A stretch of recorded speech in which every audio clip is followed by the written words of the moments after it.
الله أكبر.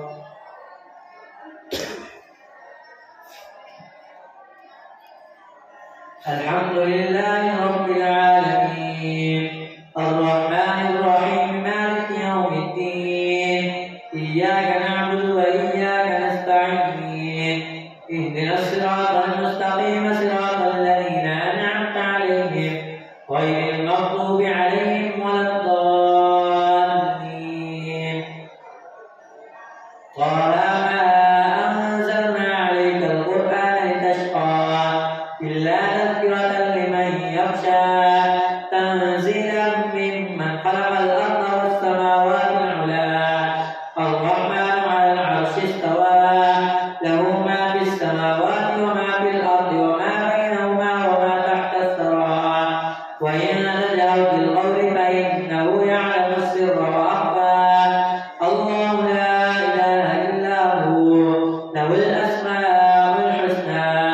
وهل أتاك حديث موسى إذ رأى نارا فقال لأهلهم كثوا إني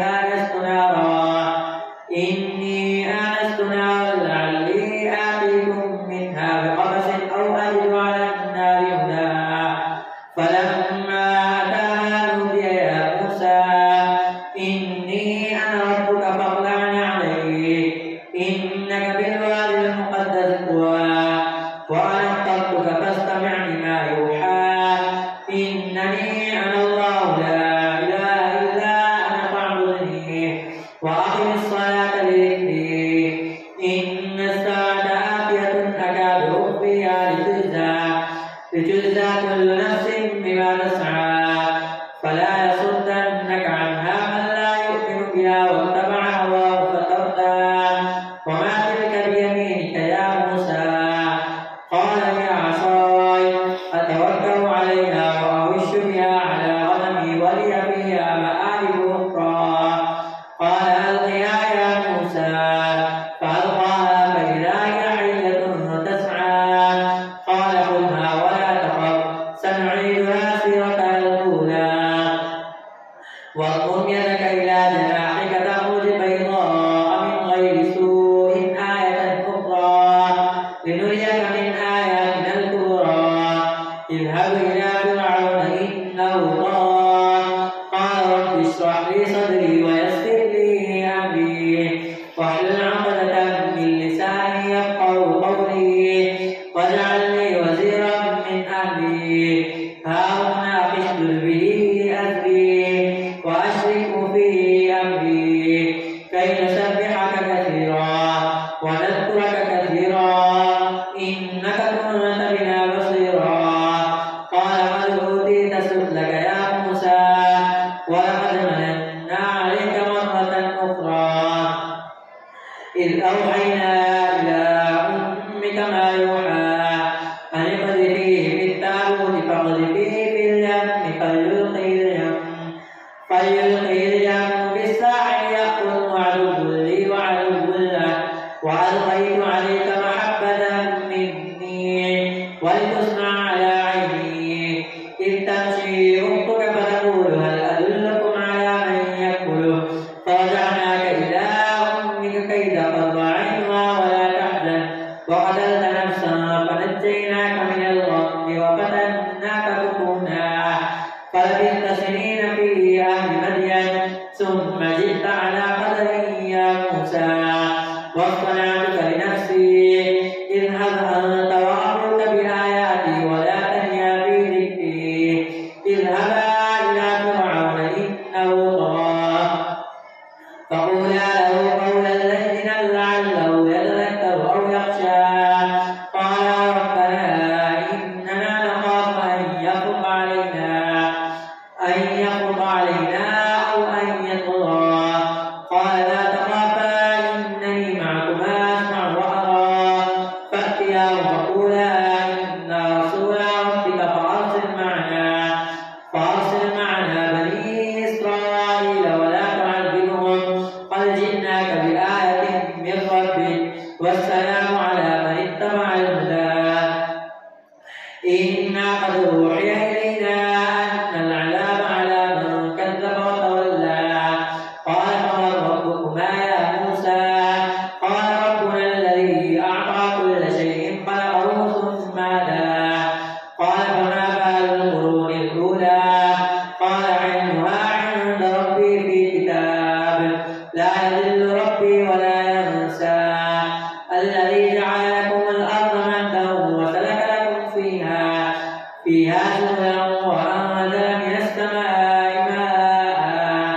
فأخرجنا به أزواجا من نبات شتى كلوا وارعوا أنعامكم إن في ذلك لآيات لأولي النهى منها خلقناكم وفيها نعيدكم ومنها نخرجكم تارة أخرى ولقد أريناه آياتنا كلها فكذب وأبى قال أجئتنا لتخرجنا من أرضنا بسحرك يا موسى فلنأتينك بسحر مثله فاجعل بيننا وبينك موعدا لا نخلفه نحن ولا أنت مكانا سوى قال موعدكم يوم الزينة وأن يحشر الناس ضحى فتولى فرعون فجمع كيده ثم أتى قال لهم موسى ويلكم لا تفتروا على الله كذبا فيسحتكم بعذاب وقد قال من افترى فتنازعوا أمرهم بينهم وأسروا النجوى قالوا إن هذان لساحران يريدان أن يخرجاكم من أرضكم بسحرهما ويذهبا بطريقتكم المثلى فأجمعوا كيدكم ثم أتوا صفا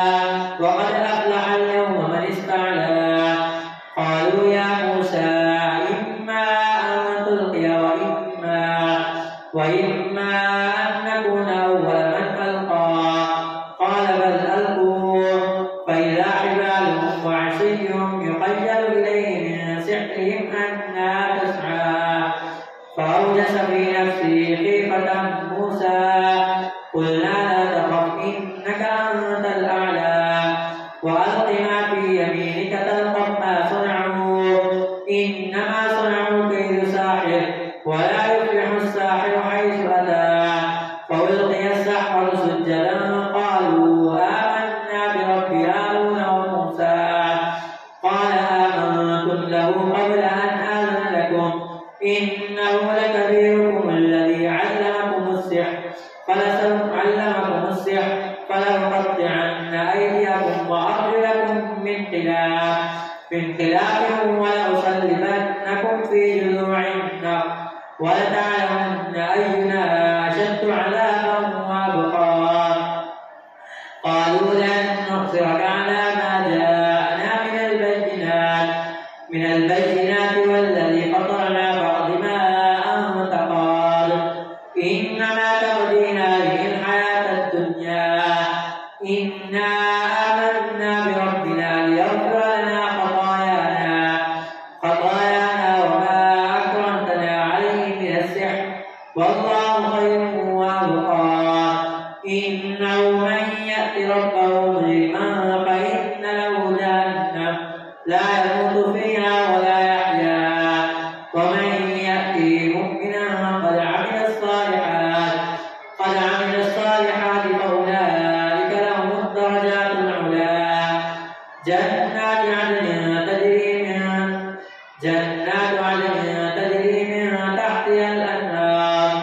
من تحتها الأنهار خالدين فيها وذلك جزاء من تزكى الله أكبر سمع الله لمن حمده الله أكبر الله أكبر الله أكبر الله أكبر الحمد لله رب العالمين الرحمن الرحيم مالك يوم الدين إياك نعبد وإياك نستعين اهدنا الصراط المستقيم صراط الذين أنعمت عليهم غير المغضوب عليهم ولا الضالين ولقد أوحينا إلى موسى أن أسر بعبادي فاضرب لهم طريقا في البحر يبسا لا تخاف دركا ولا تخشى فأتبعهم فرعون بجنوده فغشيهم من اليم ما غشيهم وأضل فرعون قومه وما هدى يا بني إسرائيل قد أنجيناكم من عدوكم من عدوكم وواعدناكم جانب الطور الأيمن ونزلنا عليكم المن والسلوى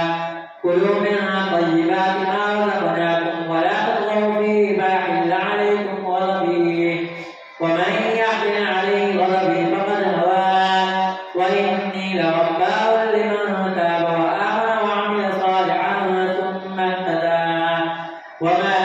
أعجلك عن قومك يا موسى قال هم أولئك على أثري وعجلت إليك رب لترضى قال فإنا قد فتنا قومك من بعدك وأضلهم السامرين فرجع موسى إلى قومه غضبان آسفا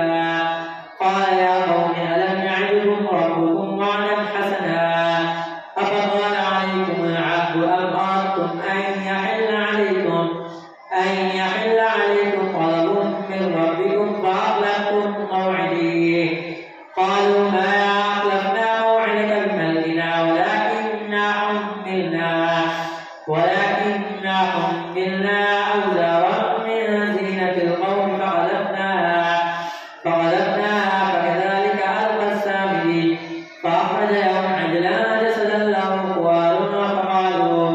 فقالوا هذا إلهكم وإله موسى فنسي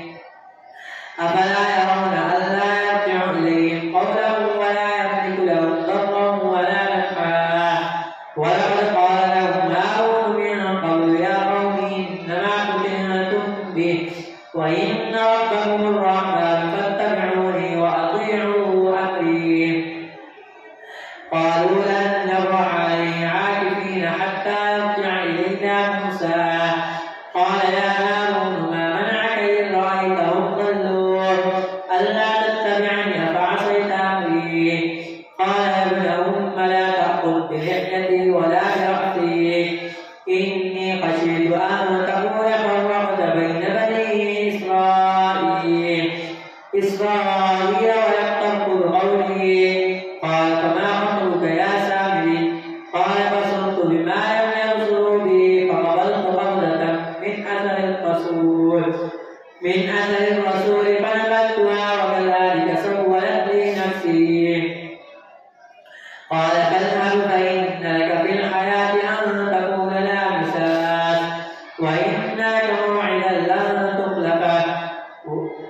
وانظر إلى إلهك الذي ظلت عليه عاكفا لنحرقنه ثم لننسفنه في اليم نسفا إنما إلهكم الله الذي لا إله إلا هو وسع كل شيء علما كذلك نقص عليك من أنباء ما قد سبق وقد آتيناك من لدنا ذكرا من أعرض عنه فإنه يحمل يوم القيامة وزرا خالدين فيه وساء لهم يوم القيامة حملا يوم ينفخ في الصور ونحشر المجرمين يومئذ زرقا يتخافتون بينهم إن لبثتم إلا عشرا نحن أعلم بما يقولون إذ يقول أمثلهم طريقة إن لبثتم إلا يوما ويسألونك عن الجبال فقل ينسفها ربي نسفا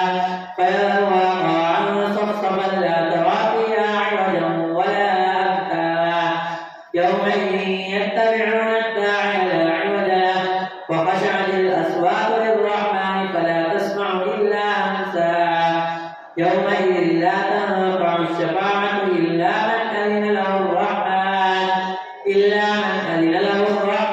ورضي له قولا يعلم ما بين أيديهم وما خلفهم ولا يحيطون به علما وعنت الوجوه للحي القيوم وقد خاب من حمل ظلما ومن يعمل من الصالحات وهو مؤمن فلا يخاف ظلما ولا هضما وكذلك أنزلناه قرآنا عربيا وصرفنا فيه من الوعيد لعلهم يتقون أو يحدث لهم ذكرا فتعالى